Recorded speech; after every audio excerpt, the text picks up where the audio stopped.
Salmo 27. O Senhor é a minha luz e a minha salvação, de quem terei medo? O Senhor é a fortaleza da minha vida, a quem temerei? Quando malfeitores me sobrevêm para me destruir, meus opressores e inimigos, eles é quem tropeçam e caem. Ainda que um exército se acampe contra mim, não se atemorizará o meu coração, e se estourar contra mim a guerra, ainda assim terei confiança. Uma coisa peço ao Senhor e a buscarei, que eu possa morar na casa do Senhor todos os dias da minha vida, para contemplar a beleza do Senhor e meditar no seu templo. Pois no dia da adversidade, Ele me ocultará no seu pavilhão, e no recôndito do seu tabernáculo me acolherá. Elevar-me-á sobre uma rocha, e agora será exaltada a minha cabeça acima dos inimigos que me cercam, e no seu tabernáculo oferecerei sacrifícios de júbilo. Cantarei e salmodiarei ao Senhor. Ouve, Senhor, a minha voz, eu clamo. Compadece-te de mim e responde-me. Ao meu coração me ocorre, buscai a minha presença. Buscarei, pois, Senhor, a tua presença. Não me escondas, Senhor, a tua face, e não rejeites com ira o teu servo. Tu és o meu auxílio. Não me recuses, nem me desampares, ó Deus da minha salvação. Porque se meu pai e minha mãe me desampararem, o Senhor me acolherá. Ensina-me, Senhor, o teu caminho e guia-me por vereda plana, por causa dos que me espreitam. Não me deixes à vontade dos meus inimigos, pois contra mim se levantam falsas testemunhas e os que só respiram crueldade. Eu creio que verei a bondade do Senhor na terra dos viventes. Espera pelo Senhor, tem bom ânimo e fortifique-se o teu coração. Espera, pois, pelo Senhor. Amém? Está me ocorrendo aqui, meus irmãos, na mente, que talvez eu nunca tenha pregado aqui nessa igreja sobre o Salmo 27. Porém, eu falo muito do Salmo 27. Eu não passo muito tempo sem falar do Salmo 27, porque ele, assim, por acaso, é o meu salmo preferido. Esse salmo, assim, invadiu minha cabeça cedo, nunca mais saiu. E tem me edificado, né, todos esses anos. O Salmo 27 é um salmo sobre fé. E ele tem declarações estrondosas sobre fé. Por exemplo, imagina alguém dizendo isso. Porque o Senhor é a minha luz, Ele é a minha salvação, não vou ter medo de ninguém. Eu não vou ter medo de ninguém. Obrigado. E quando os meus inimigos se levantam contra mim, eles é que tropeçam e caem. E se um exército se levantar contra mim, ainda que um exército, imagina um exército, ainda que um exército se acampe contra mim, não se atemorizará o meu coração, e se estourar contra a minha guerra, ainda assim terei confiança. O Salmo 27, ele bate de frente com você e te faz uma pergunta. Você é uma pessoa de fé? Deixa eu dar uma panorâmica rápida sobre o Salmo 27. Quando o salmista diz, o Senhor é a minha luz, nós devemos pensar em luz aqui no sentido de libertação das trevas. Onde houver luz, há libertação das trevas. Quando a gente lê o Salmo 27, deve imaginar o salmista em algum momento de profunda perseguição, de provação violenta, de inimigos querendo a sua destruição. E essa expressão do versículo 2, quando os malfeitores me sobrevém para me destruir, literalmente é quando vem para comer as minhas carnes. Inclusive parece que já há versões brasileiras traduzindo dessa maneira.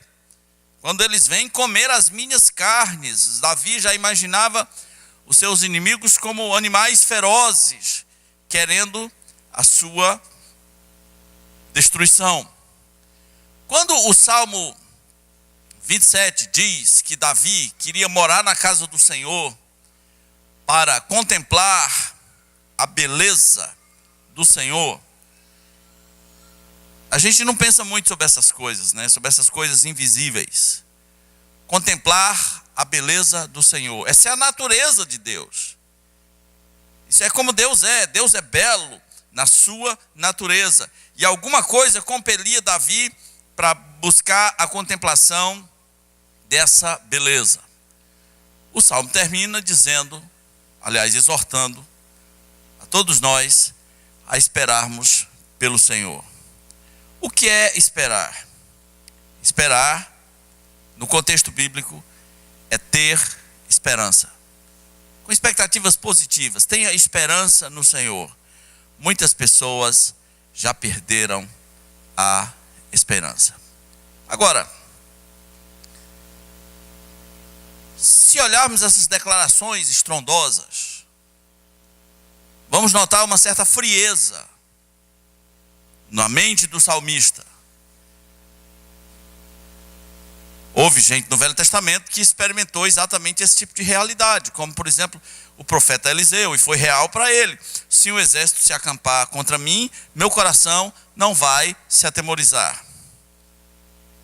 O que é que faz uma pessoa ser aparentemente tão frio? Porque aquilo que é mostrado como sendo confiança da parte de Davi, se víssemos isso em qualquer outra pessoa, íamos dizer assim, mas que homem frio, que ser humano frio, ele não se abala com essas circunstâncias, que pessoa é essa? Quem é essa pessoa? Só há uma explicação para tanta frieza, entre aspas, meus irmãos. É que Deus, para Davi, é uma realidade, não é uma ideia. Uma vez um professor de filosofia, ele sentado, ele quase avançou para mim assim uns 80 centímetros na minha direção. Ele falou: Deus é uma ideia. Ele gritou, ele disse: Deus é uma ideia.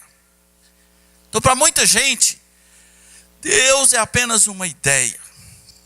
Mas para Davi, Deus é real. Deus é uma realidade. Entre todos os objetivos das provações, um deles é checar na nossa vida, é fazer uma contabilidade na nossa vida para que cheguemos à conclusão realmente se Deus é real para nós. Deus é real para você? Deus é real quando você perde o emprego? Deus é real quando você perde um parente? Deus é real quando os inimigos te perseguem? Deus é real quando você é acusado injustamente? Deus é real quando você passa por momentos depressivos? Deus é real quando você passa por momentos de carência, momentos de necessidades financeiras? Deus é real. Para o salmista, Deus era real. Por isso, na cabeça dele, segundo a linguagem desse salmo, não há lugar para medo. Se nós queremos andar com Deus, uma das primeiras coisas que nós temos que resolver na nossa vida é essa palavrinha de 4 letras chamada medo. Quando conversamos com as pessoas, não leva muito tempo para ouvirmos a expressão: eu tenho medo disso, eu tenho medo daquilo, eu tenho medo disso, eu tenho medo daquilo, eu tenho medo disso, eu tenho medo daquilo. A Bíblia diz: o medo produz o quê?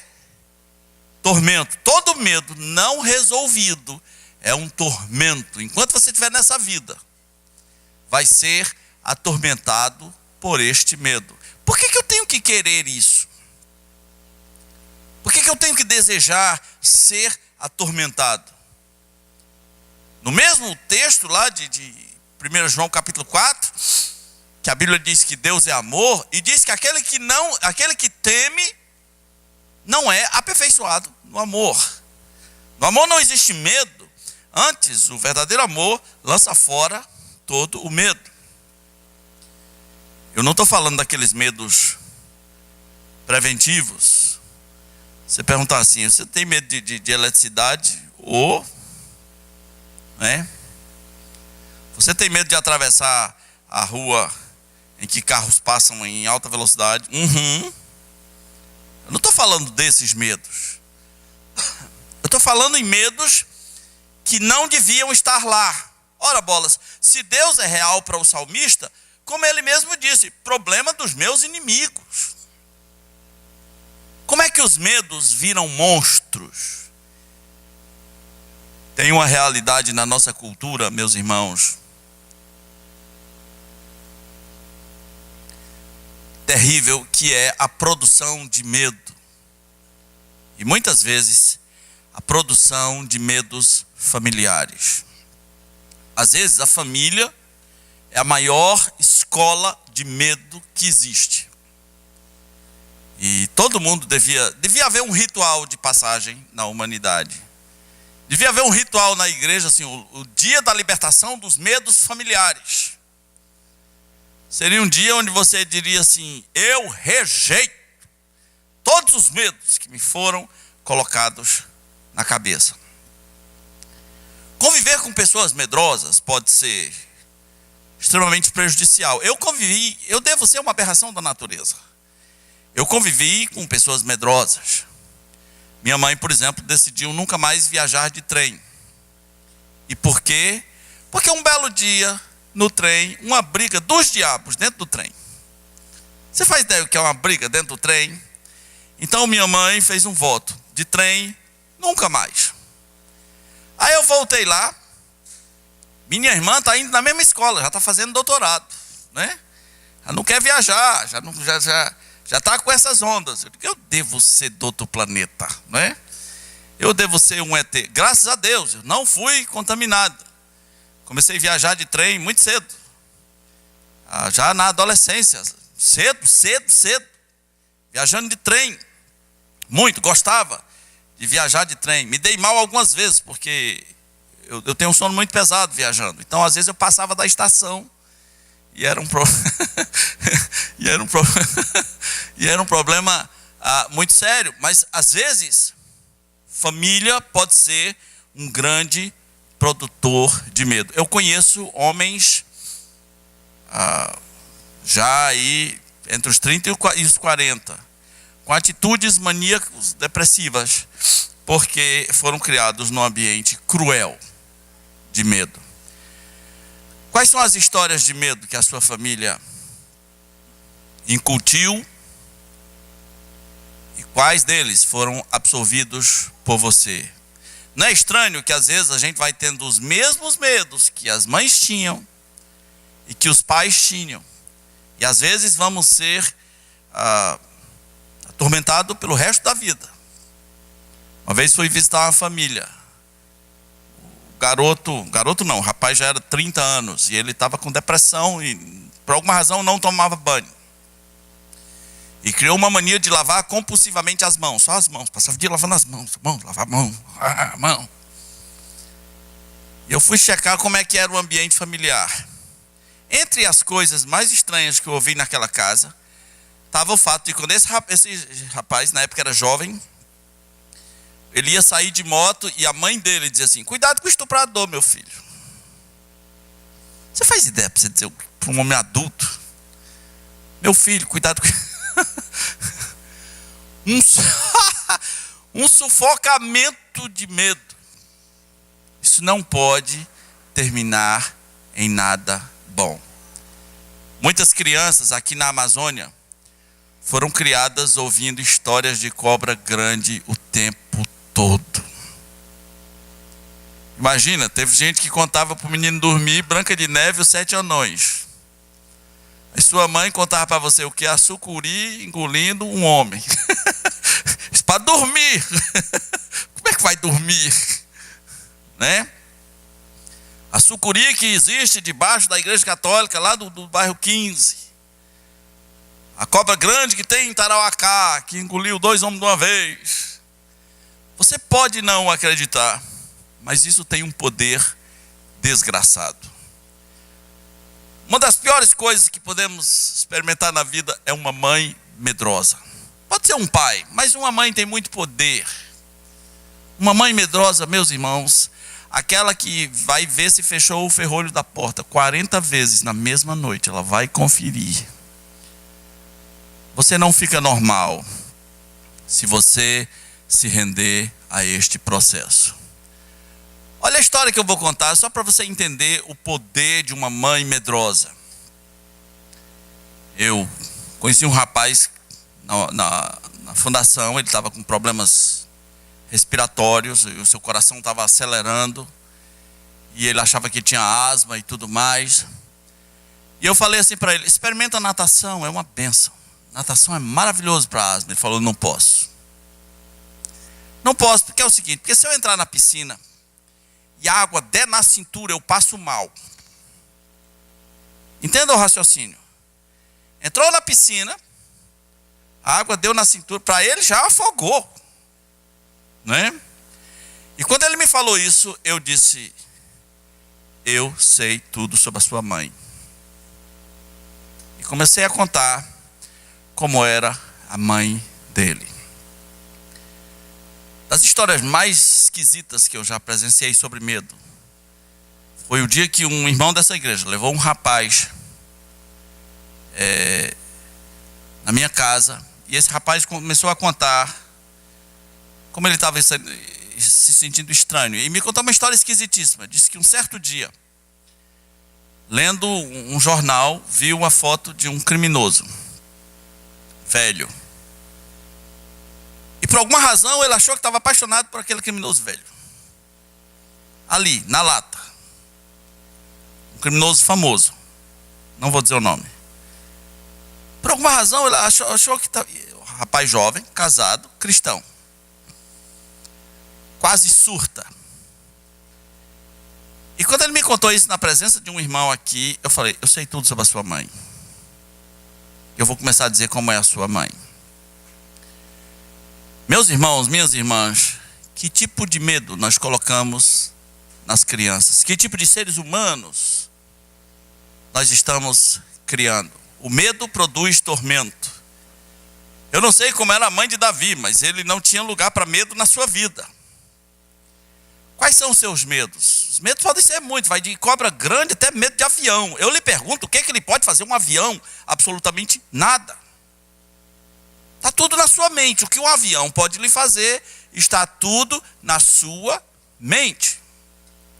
Mas quando você tem medo, a coisa funciona assim. O cara estava num avião com muito medo e começou a compartilhar os seus medos com a pessoa do lado. Aí o cara disse: relaxa aí, rapaz. Eu vou te ensinar uma coisa que vai mudar a tua vida. Se não for o teu dia de morrer, nada acontece. Aí ele disse: e se for o dia do piloto? Como é que fica?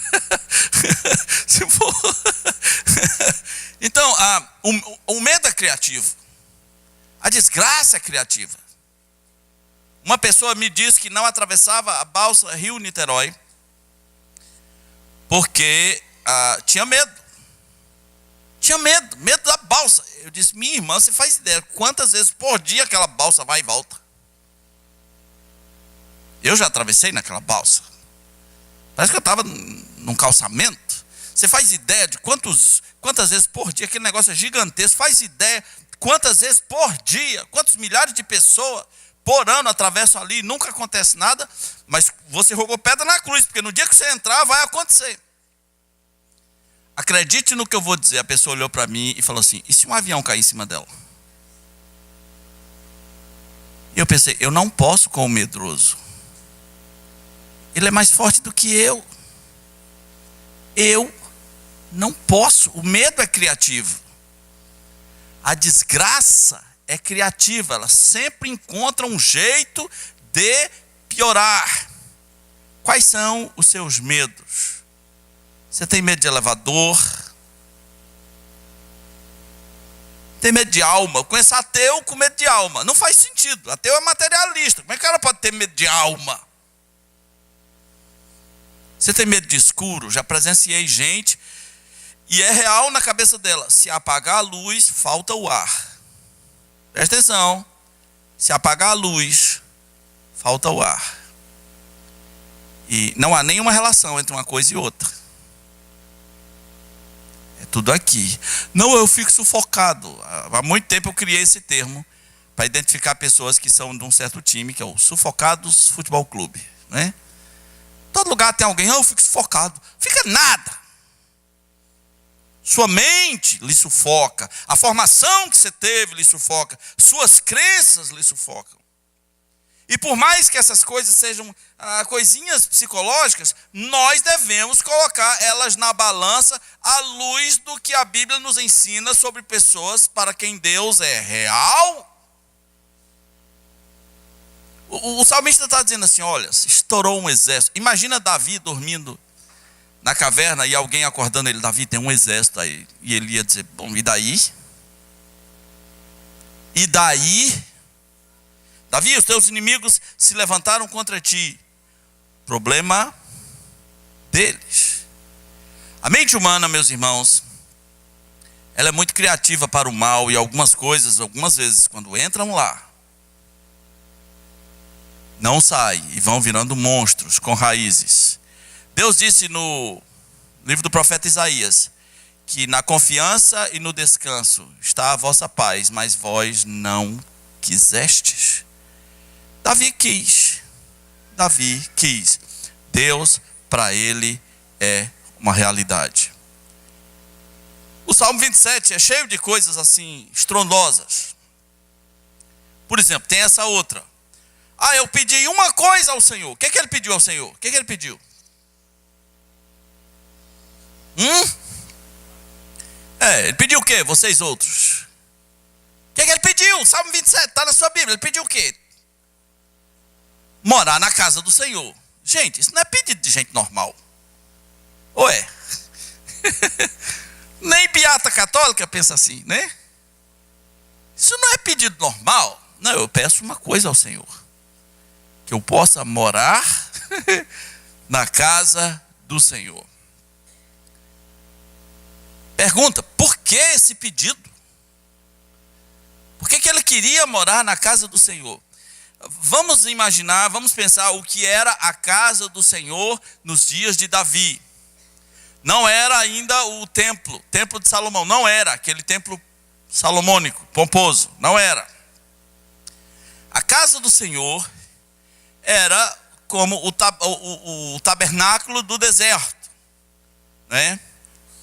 Aquela tenda com um cercado, e nem era mais aquele modelo assim, daquela maneira, mas no deserto ela era assim, com um cercado, um lugar chamado lugar santo, outro lugar chamado Santo dos Santos, o átrio exterior. Só os sacerdotes entravam lá, só o sumo sacerdote entrava no Santo dos Santos. Então é nesse lugarzinho que Davi disse: eu quero morar lá. Eu quero morar lá. Muita gente tinha curiosidade sobre a casa do Senhor, mas nunca ninguém falou na palavra assim: eu queria morar lá. É estranho, né? Por que Davi quer morar lá? Talvez ele pensou sobre os privilégios do sacerdote que entrava lá. Aliás, devia ser muito bonito. Porque você tem os móveis de ouro, você tem as cores das cortinas, e você tem o candelabro com 7 hastes, 7 velas, vamos dizer assim, de ouro, 7 lâmpadas, e elas eram acesas, e o efeito de luzes naquele lugar devia ser muito bonito. E tinha o altar de incenso. Além do mais, em dias muito específicos, a glória do Senhor baixava sobre a tampa da arca, que é chamada de propiciatório. A glória enchia aquela casa, o sacerdote presenciava aquelas coisas. Talvez Davi teve inveja do sacerdote. Talvez ele pensou assim: que privilégio, né? Que privilégio. Talvez isso signifique uma busca, um anseio pela presença de Deus. Talvez isso seja linguagem figurada, de alguém que está dizendo assim: eu quero estar na presença do Senhor para sempre. Assim como o sacerdote que entra na presença do Senhor e não quer mais sair de lá, eu quero. Uma coisa peço ao Senhor, e eu vou buscar isso. Eu busco isso. Eu quero morar na casa do Senhor todos os dias da minha vida para contemplar a beleza do Senhor. Irmãos, qual é a maior necessidade do ser humano? A maior necessidade é a presença de Deus. Eu comecei dizendo que o Salmo 27 nos leva a essa pergunta. Você é uma pessoa de fé? Quando a gente fala em fé hoje, é muita coisa de fé para conseguir alguma coisa. Mas o Salmo 27 tem a ver com fé para estar na presença do Senhor. A maior necessidade é também o maior objetivo. Se é a presença do Senhor, então ele vai buscar a presença do Senhor. Ele chega a dizer que sentia toques no seu coração sobre buscar a presença do Senhor. No versículo 8 ele diz: ao meu coração me ocorre, buscai a minha presença. Resposta: buscarei, pois, Senhor, a tua presença. É como se ele dissesse assim: olha, tem horas durante o dia que Deus fala ao meu coração, está na hora de me buscar, e eu paro todas as coisas e eu vou buscar a presença de Deus. O Salmo 27 tem o que alguns escritores chamaram de 6 momentos. O primeiro momento é uma determinação de jamais temer qualquer inimigo. O Senhor é a minha luz e a minha salvação, de quem terei medo? Eu não tenho medo de ninguém. Essa é a vida do salmista Davi. Deus para ele é uma realidade. O homem não pode me fazer nada que Deus não permita. O segundo momento é quando ele apresenta um desejo intenso de viver na presença de Deus. Eu quero viver na presença de Deus. Eu quero viver na presença de Deus. Eu quero a presença de Deus. Eu quero a presença de Deus. O terceiro momento é um desejo de louvar a Deus por estar na presença de Deus. Eu vou oferecer sacrifícios de júbilo. Tem uma citação do escritor de Hebreus, no livro de Hebreus, capítulo 13, versículo 5, versículo 15, aliás. Hebreus 13, 15.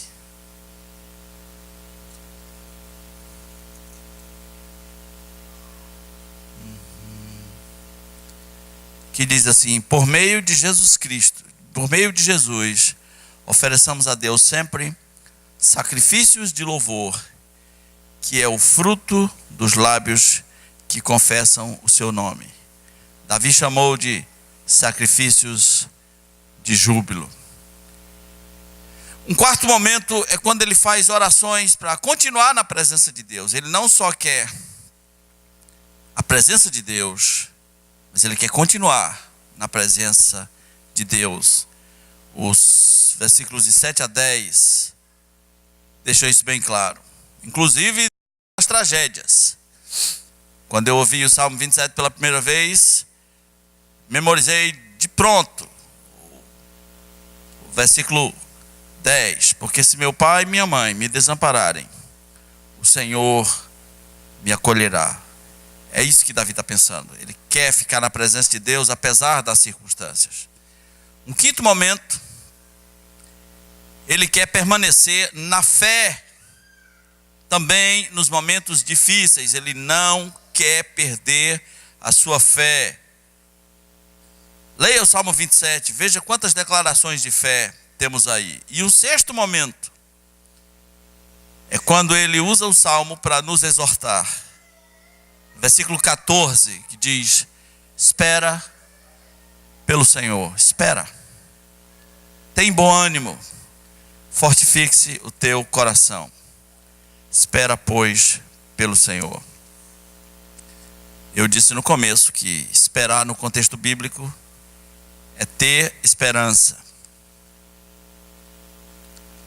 Algumas pessoas perdem na vida a esperança muito cedo. Esperança é assim: se eu morrer hoje, eu acredito que o que eu estou esperando aconteceria na hora seguinte. Esperança é confiança ao extremo. Esperança produz sonhos. Eu vejo as pessoas morrendo em vida, elas vão parando de sonhar, né? E elas começam a se perguntar: para quê? Para que isso? Para que aquilo? Para que isso? Para que aquilo? Elas vão perdendo os seus sonhos. Quando a gente lê o Salmo 27, se sente muito pequeno. Poxa, esse homem queria tanto a presença de Deus que desejou morar na casa de Deus. Esse homem queria tanto estar na presença de Deus que inimigos eram só um detalhe, as aflições eram só um detalhe, o pai e a mãe desamparando era só um detalhe. Até que ponto eu tenho desejado a presença de Deus ou desfrutado da presença pela presença? Não a presença pela obrigação, não a presença pela tradição, não a presença pelo ritual, não a presença pela necessidade, mas só porque Ele é Deus. Só por isso. Porque é assim que vai ser na eternidade. Curtiremos eternamente a presença de Deus. Existe uma coisa que pode me tirar tudo isso, meus irmãos. Chama-se pecado. Pecado não me tira da presença de Deus no sentido da onipotência dele, da onipresença dele, mas tira o meu prazer de estar na presença de Deus. Quando eu vou fazendo essas trocas, trocando o prazer do pecado pelo prazer da presença, corre o risco de eu ficar cada vez mais com prazer no pecado. E o Salmo 27 vai ser aquele que não fará nenhum sentido na minha vida. Porque eu terei medo, porque eu não desejarei morar na casa do Senhor, não desejarei a presença de Deus. Porque se eu for desamparado, eu entro em pânico.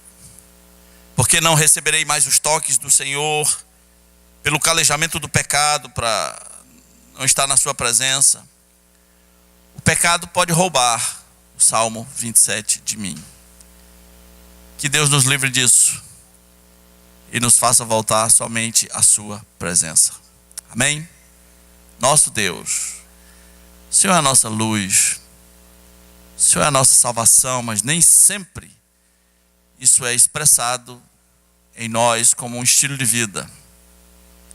Nem sempre temos tido essas convicções inabaláveis de que Tu és o nosso Deus e Tu és real para nós. Pedimos que nos ajude, assim como um pai ensina o seu filho, a voltarmos a essa essência de confiança no Senhor, de ausência de medo, de desejo pela Tua presença e de esperança nessa vida.